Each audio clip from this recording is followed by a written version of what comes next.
ஒரு படத்தில் நிறைய கேமரா ஆங்கிள் ஷார்ட்ஸ்லாம் வந்து வச்சுட்டே இருப்பாங்க. பட் இந்த ஷார்ட்ஸ்லாம் வந்து பார்க்கும்பொழுது நமக்கு இது என்ன மாதிரி ஷார்ட்ஸு, இது எதுக்காக வைக்கிறாங்க அப்படிங்கிறதுலாம் வந்து தெரியவே தெரியாது. அண்ட் முக்கியமாக வந்து பார்த்திங்கன்னா, ஒரு லோ ஷார்ட்டாக இருந்தாலும் சரி, ஒரு ஹை ஆங்கிள் ஷார்ட்டாக இருந்தாலும் சரி, அந்த ஷார்ட் வந்து எதை மீனிங் பண்ணுது அப்படிங்கிறது நம்ம எல்லாத்துக்கும் கண்டிப்பாக டவுட்டாக இருக்கும்ல. பட் அதை பற்றி தான் இன்றைக்கி நான் உங்ககிட்ட ஃபுல்லாக சொல்ல போகிறேன். So welcome to the show சினிலானி with me RJ Shabari Siva. So first ஒரு கேமரா ஷாட்டுக்கான மீனிங்னா என்ன அப்படி சொல்கிறேன். அதாவது வந்து பார்த்திங்கன்னா, ஒரு கேமரா ஆங்கிள் ஷாட் வைக்கிறாங்கன்னா அது வந்து அந்த சீனோட மீனிங் அழகாக கன்வே பண்ணுறது தான் யூஸ் ஆகும். ஸோ ஃபஸ்ட்டு வந்து என்ன ஷாட் உங்கள்கிட்ட சொல்ல போகிறோம் பார்த்தீங்கன்னா, எஸ்டாப்ளிஷிங் ஷாட்.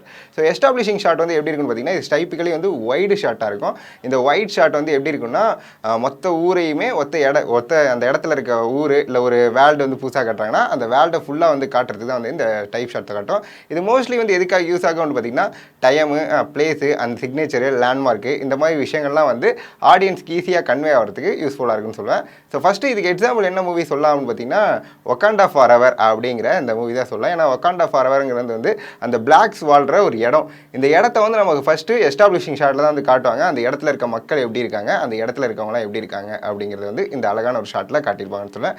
அண்ட் செகண்ட் வந்து பார்த்தீங்கன்னா master shot. So master shot வந்து எப்படி இருக்கும் அப்படின்னு கேட்டிங்கன்னா, இது வந்து எஸ்டாப்ளிஷிங் ஷாட்டில் இருந்து அப்படியே கன்வே ஆகி ஒரு சிங்கிள் டேக்காக போகிறது. இந்த ஷாட் வந்து ஃபர்ஸ்ட் ஃபார் எக்ஸாம்பிள் வந்து ஒரு வைடு ஷாட் காட்டுறாங்க. எல்லாருமே வந்து மேலே இருக்க மக்கள் இதெல்லாம் வந்து மேலே ஒரு ரேடியோ இந்த மாதிரி காட்டிகிட்டு இருக்கும்போது அப்படியே கீழே ட்ராக் பண்ணி கொண்டு வந்து 2-3 கேரக்டர் காட்டுவாங்க.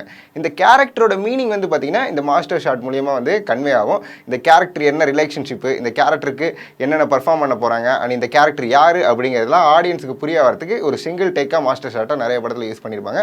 இதுக்கு பெஸ்ட் எக்ஸாம்பிள் மூவி வந்து பார்த்திங்கன்னா நம்ம பெபிள்ஸ் சொல்லலாம்.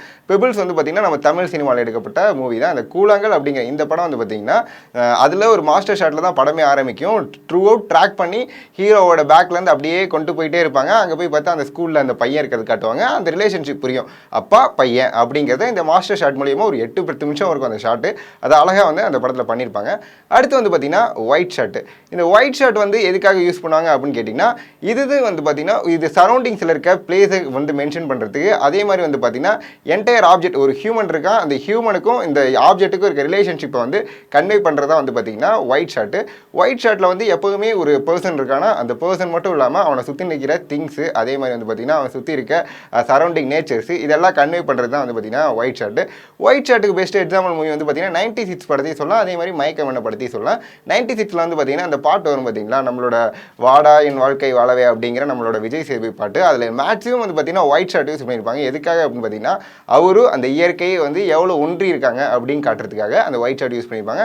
அதே தான் மயக்கமண்ண மேலேயும். மயக்கமண்ணம்னு வந்து பார்த்திங்கன்னா அவர் வந்து வைல்ட் லைஃப் ஃபோட்டோகிராஃபி எடுக்க போகும்போதெல்லாம் வந்து பார்த்திங்கன்னா அந்த சிங்கத்தையும் காட்டுவாங்க. அதே மாதிரி வந்து பார்த்திங்கன்னா தனுஷையும் காட்டுவாங்க, அந்த பறவையும் காட்டுவாங்க, அந்த தனுஷையும் காட்டுவாங்க. இது வந்து அவர் எவ்வளோ வந்து இந்த நேச்சரோட அட்ராக்டாக இருக்காரு அப்படிங்கிறத காட்டுறதுக்காக வந்து பார்த்திங்கன்னா ஒயிட் ஷாட் வந்து ரொம்ப சூப்பராக யூஸ் பண்ணுவாங்கன்னு சொல்லலாம்.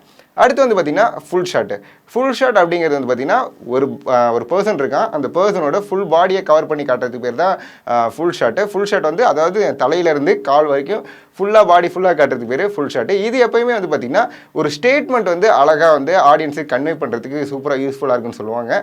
இந்த மாதிரி ஃபுல் ஷாட் மூலியமாக வந்து பார்த்திங்கன்னா ஒரு ஆடியன்ஸ் வந்து சீக்கிரம் ஈஸியாக புரிஞ்சுக்குவாங்க, இந்த கேரக்டர் இதை தான் செய்ய போகிறேன், இந்த கேரக்டர் இதுதான் பண்ண போகிறாங்க அப்படிங்கிறது. இதுக்கு ஒரு பெஸ்ட் எக்ஸாம்பிள் மூவி வந்து பார்த்திங்கன்னா நான் மாமன்னன் படத்தில் சொல்லுவேன். மாமன்னன் படத்தில் வந்து பார்த்திங்கன்னா வடிவேலுக்கு வந்து ஒரு ஃபுல் ஷாட் யூஸ் பண்ணியிருப்பாங்க. எப்போ அப்படின்னு பார்த்திங்கன்னா அவர் வந்து இது மாதிரி அந்த பையன்லாம் வந்து கொண்டிருப்பாங்க. கொன்ன உடனே வந்து பார்த்திங்கன்னா அவருக்கு என்ன பண்ணுறதுன்னு தெரியாது. அப்படி தெரியாமல் இருக்கும்பொழுது வந்து பார்த்திங்கன்னா அவர் கையை வச்சுட்டு அழுகிற மாதிரி காட்டுவாங்க. அந்த கை வச்சுட்டு அழுகும்போது வந்து பார்த்திங்கன்னா மாமன்னன் படத்தில் அவருக்கு ஃபுல் பாடியோட ஆக்ஷனும் சரி, ஆடியன்ஸ்க்கு வந்து இவர் எதுவுமே பண்ண முடியல அப்படிங்கிற ஒரு சுச்சுவேஷனில் இருக்கார் பார்த்திங்களா, அப்படிங்கிற ஒரு அழகான விஷயத்தை ஃபுல் ஷாட் மூலியமாக வந்து ஈஸியாக கன்வே பண்ணியிருப்பாங்க நம்ம மாமன்னன் படத்தில் சொல்லலாம். அடுத்து வந்து பார்த்திங்கன்னா medium full shot. So medium full shot வந்து எப்படி இருக்குன்னு பார்த்திங்கன்னா ஒரு மேக்ஸிமம் வந்து இது ஒரு ஆக்ஷன் சீக்வன்ஸ் தான் அதிகமாக யூஸ் பண்ணுவாங்க. ஏன்னா மீடியம் ஃபுல் ஷாட் இருக்கும்போது பார்த்திங்கன்னா ஹீரோவாக இருக்கும் சரி, அதே மாதிரி வந்து பார்த்திங்கன்னா யாராக இருந்தாலுமே சரி ரொம்ப கான்ஃபிடென்ட்டான கேரக்டராக அவங்களுக்கு தெரிவாங்க. மேக்ஸிமம் ஃபுல் ஷாட் வந்து தலையிலேருந்து நீஸ் வரைக்கும் இருக்கும். அதுதான் வந்து பார்த்திங்கன்னா மேக்ஸிமம் ஃபுல் ஷாட்டு. இது அழகாக சொல்லணும்னா விக்ரம் படத்தில் சொல்லலாம். விக்ரம் படத்தில் மேக்ஸிமம் எல்லா ஆக்டருக்குமே வந்து பார்த்திங்கன்னா ஃபுல் ஷாட் தான் யூஸ் பண்ணியிருப்பாங்க. பட் பர்டிகுலர்லி சொல்லணும் பார்த்திங்கன்னா விக்ரம் ஏஜென்ட்னு பின்னாடி வரும் பார்த்திங்கன்னா நம்ம இதை வச்சு சுடும்பொழுது அந்த சுடும்பொழுது வந்து பார்த்திங்கன்னா விக்ரம் ஏஜென்ட் பின்னாடி வரும். அப்போ வந்து பார்த்திங்கன்னா விக்ரம்க்கு அழகாக தலையிலேருந்து நம்ம நீ வரைக்குமே வந்து காட்டியிருப்பாங்க. ரொம்ப கான்ஃபிடென்ட்டான ஆள் அப்படிங்கிறத அந்த கன் வச்சு அப்படியே ஒருத்தர் சொல்லும்போது ஏஜென்ட் விக்ரம்னு சொல்லி பின்னாடி அனிருத் மியூசிக்கோட வரும். அது பார்க்கும்போது நம்ம எல்லாத்துக்கும் ரொம்ப சூப்பராக கூஸ் பம்பாக இருக்குன்னு சொல்லுவேன். அடுத்து வந்து பார்த்தீங்கன்னா medium shot. So medium shot வந்து எதுக்காக யூஸ் பண்ணாங்க அப்படின்னு பார்த்தீங்கன்னா இன்ட்ராக்ஷன் செக்ஷனுக்காக யூஸ் பண்ணாங்க. நான் இன்னொருத்தட்ட பேசுகிறத அழகாக வந்து மீடியம் ஷாட்டில் ஈஸியாக கன்வே பண்ணலாம். ஹீரோ ஹீரோயின் பேசிக்கிறது, ஹீரோ ஃப்ரெண்டு பேசிக்கிறது, இந்த மாதிரி வந்து மேக்ஸிமம் பேசுறது ஒருத்தட்ட இன்னொருத்தர் பேசுகிறத அழகாக கன்வே பண்ணுறது தான் வந்து பார்த்தீங்கன்னா மீடியம் ஷாட்ஸ் யூஸ் பண்ணுவாங்க சொல்ல. மீடியம் ஷாட்ஸுக்கு ஒரு பெஸ்ட் எக்ஸாம்பிள் மூவி வந்து பார்த்தீங்கன்னா நம்மளோட விக்ரம் வேதா மூவி சொல்லலாம்.